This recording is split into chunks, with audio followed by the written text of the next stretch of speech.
మీరిద్దరు అని చెప్పారు కదా! నాకు మీ లైఫ్‌లో ముగ్గురు, మీకొక సిస్టర్ ఉందని తెలుస్తుంది. మరి మీరు ఇద్దరా? ముగ్గురా? దేవుడిచ్చిన సిస్టర్ ఎవరెవరు? సత్య. సో, అంటే నాకు తెలీదు తను ఎప్పటి నుంచి మీ లైఫ్ ప్రెజెన్స్‌లోకి ఎంటర్ అయిందనేసి. ఆ. బట్ మాకెట్లా అనిపిస్తదంటే కలిసి పుట్టి, కలిసి పెరిగారనిపిస్తది. దానికి ఎవరి దగ్గర సెట్ కాల. ఆ! అది సత్యని ఎలా ట్రీట్ చేస్తుందంటే దాని కన్నా సత్య చిన్నపిల్ల అంది. సత్యకి ఏం కావాలో తీసుకెళ్ళిస్తాడు.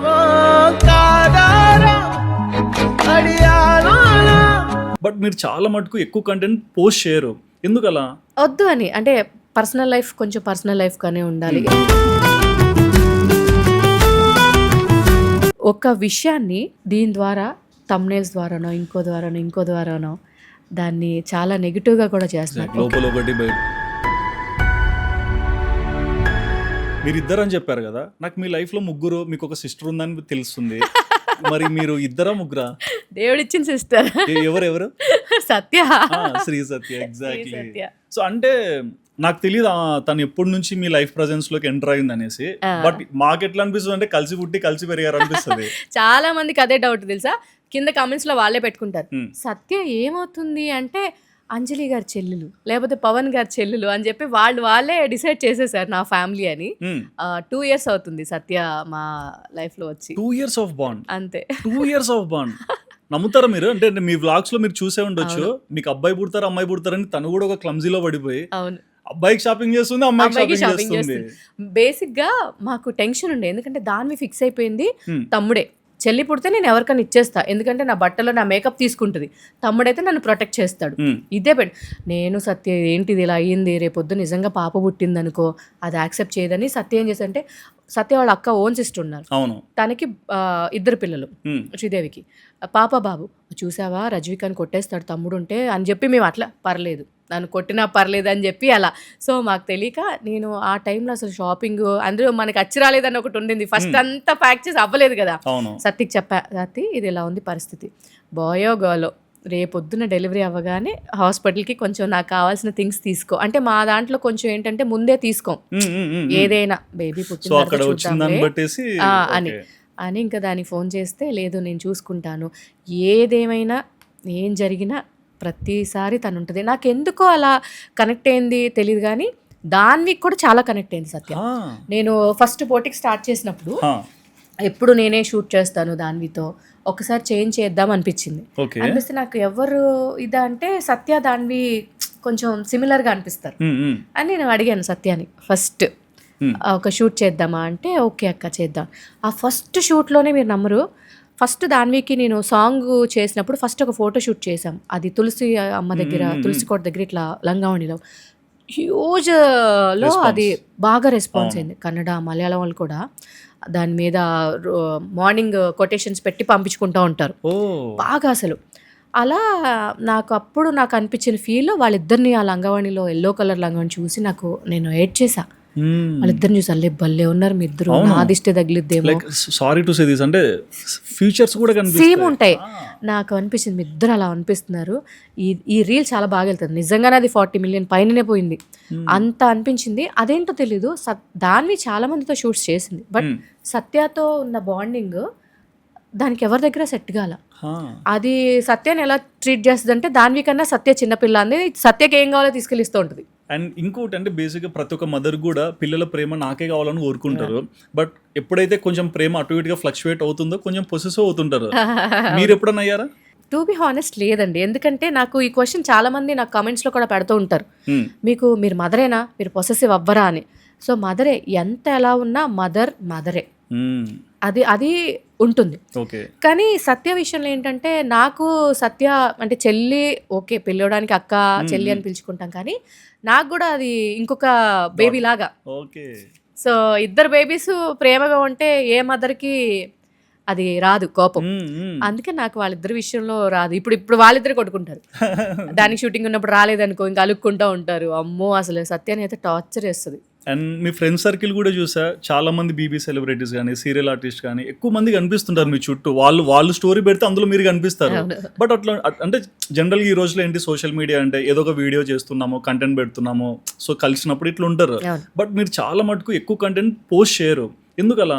వద్దు అని, అంటే పర్సనల్ లైఫ్ కొంచెం పర్సనల్ లైఫ్గానే ఉండాలి. ఇప్పుడు నీకు ఇంతకుముందు చెప్పినట్టు నా ఫోన్లో ఉన్న కంటెంట్ నెక్స్ట్ లెవెల్. ఎందుకంటే నేను బిగ్ బాస్ కాస్ట్యూమ్ చేసిన, మీరు ఇప్పుడు అన్నట్టు నాకు సీరియల్ వాళ్ళు, బీబీ వాళ్ళు చాలా క్లోజ్. ఓకే.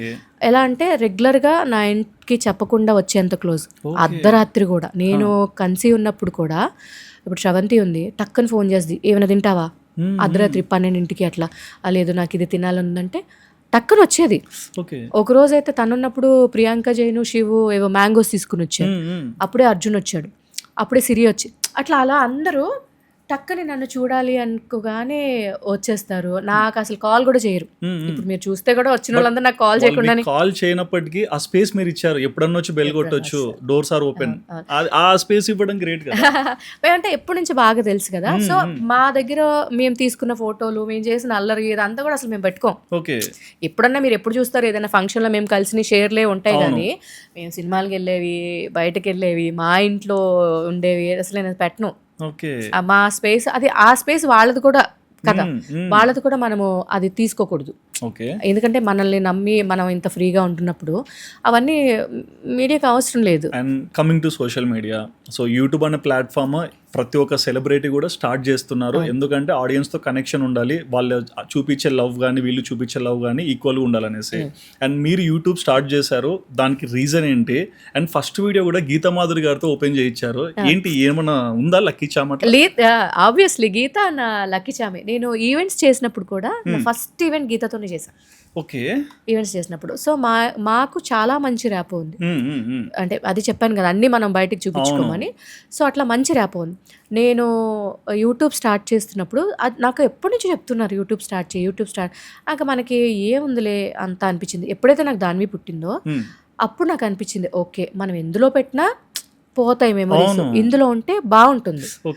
ఇది నాకు బిజినెస్ లా కాదు, నాకు ఒక మెమొరీ లాగా. బట్ ఆబ్వియస్లీ అది చాలా రోజులు బిజినెస్ లా కూడా అయ్యింది.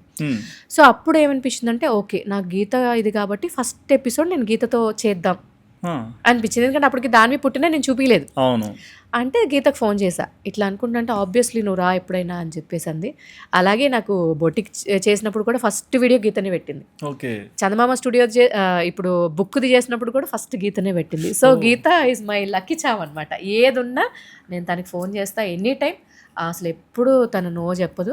అండ్ మీ ప్రొఫైల్ స్టాక్ చేస్తున్నప్పుడు కూడా మీరు ఉపాసన గారిని ఫాలో అవుతున్నారు ఇన్స్టాలో, అండ్ చాలా తక్కువ మందిని ఫాలో అవుతున్నారు. అండ్ అందులో ఉపాసన గారు నాకు బాగా అనిపించారు. Any reason?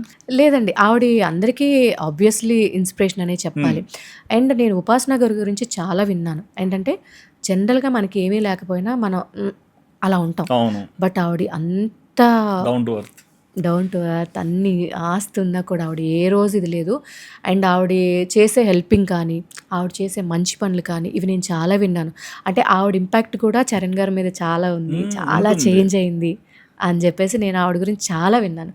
సో అట్లీస్ట్ ఆవిడ చేసేవి కొన్నన్నా మనం అందులో ఏదో అంటారు కదా, చిన్న చీమ అంతన్నా మనం నేర్చుకోవాలి అనేసి అట్లా చాలా తక్కువ మందిలో ఆవిడ నేను కొంచెం అడ్మైర్ చేస్తాను. అండ్ సోషల్ మీడియాలో చూసుకుంటే మేడం, అంటే సోషల్ మీడియా అనేది ప్రతి ఒక్కరికి ఓపెన్ ప్లాట్ఫామ్.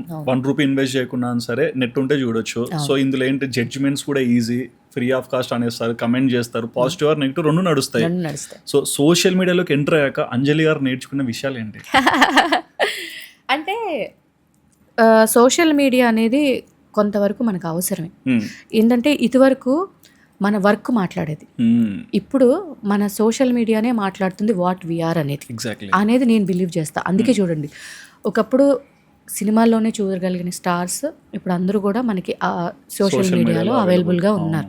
బికాస్ ఇది మనకు అవసరం. అంటే మనల్ని ప్రమోట్ చేసుకోవడమా, ఇదివరకు నువ్వేంటి అంటే నేను ఇది చేశాను చూడు అనేది, ఇప్పుడు మన సోషల్ మీడియా మాత్రమే చెప్తుంది మనం ఏంటి అనేది. అది కొంచెం బాధాకరం ఫస్ట్ ఆఫ్ ఆల్. ఏంటంటే మన కష్టం లేదు సోషల్ మీడియాలో ఉంటే ఉన్నట్టు. కొంతమంది ఈరోజు ఉన్న వాళ్ళని చూస్తే నాకేమనిపిస్తుంది అంటే, మనం అంత కష్టపడాల్సి వచ్చిందిరా నాయన ఆ రోజుల్లో. నిజంగానండి, నేను చెప్తున్నా, నా వర్క్ షెడ్యూల్ మార్నింగ్ మొగల్ రేకులు, మధ్యాహ్నము మమతల కోవిలో ఇంకొక సీరియల్లో చేసేవాళ్ళం, నైట్ మమతల కోవిలో యూటీవీది కదా, నైట్ వచ్చే స్క్రిప్ట్ నైట్ చేసేవాళ్ళం. దాని తర్వాత 1 o'clock వరకు ఏదో ఒక డాన్స్ షో ప్రాక్టీస్ ఉండేది, ఆ తర్వాత డబ్బింగ్ ఉండేది. ఇంత హార్డ్ వర్క్ చేస్తే మనకి గుర్తింపు వస్తూ ఉండింది. కానీ ఇప్పుడున్న వాళ్ళకి సినిమా రిలీజ్ అయినప్పుడు డాన్స్ చేస్తే వస్తుంది, ఇలా ఇలా అని కొంతమంది చూస్తే ఎవరి అంటే But- మంచి విషయం. ఎగ్జాక్ట్లీ. ఒక పరంగా చూస్తే అంత స్ట్రగుల్ లేకుండా కూడా రావడానికి కారణం ఇదే, మంచి విషయం. కానీ ఏమవుతుందంటే ఒక విషయాన్ని దీని ద్వారా తమ్నేల్స్ ద్వారానో ఇంకో ద్వారానో దాన్ని చాలా నెగిటివ్గా కూడా చేస్తున్నారు. లోపల ఒకటి బయట ఒకటి. మీరు సంపాదించుకోవడానికి పెట్టండి, తప్పే లేదు. మనందరూ సోషల్ మీడియాలో బతుకుతున్న వాళ్ళమే. కాకపోతే పెట్టే వ్యక్తి ఒక ఇన్నర్గా వాళ్ళ ఫీలింగ్స్ని వాడు ఎలా ఇంపాక్ట్. ఇప్పుడు ఒక వ్లాగ్ నేను చేశాను, ఇట్లా కొంచెం ఉంటే వాటర్లో కొట్టుకుపోయలేదు. నిజంగానే టఫెస్ట్ అనిపించింది నా లైఫ్లో ఆ జర్నీ. నాకు తెలీదు అంటే అక్కడికి వెళ్ళే వరకు ఆ ఏనుగులు చూడాలి అలా అనిపించింది, కానీ మార్నింగ్ అవర్స్లో అక్కడ బోట్ ఉండదు, మనమే వెళ్ళాలని తెలీదు.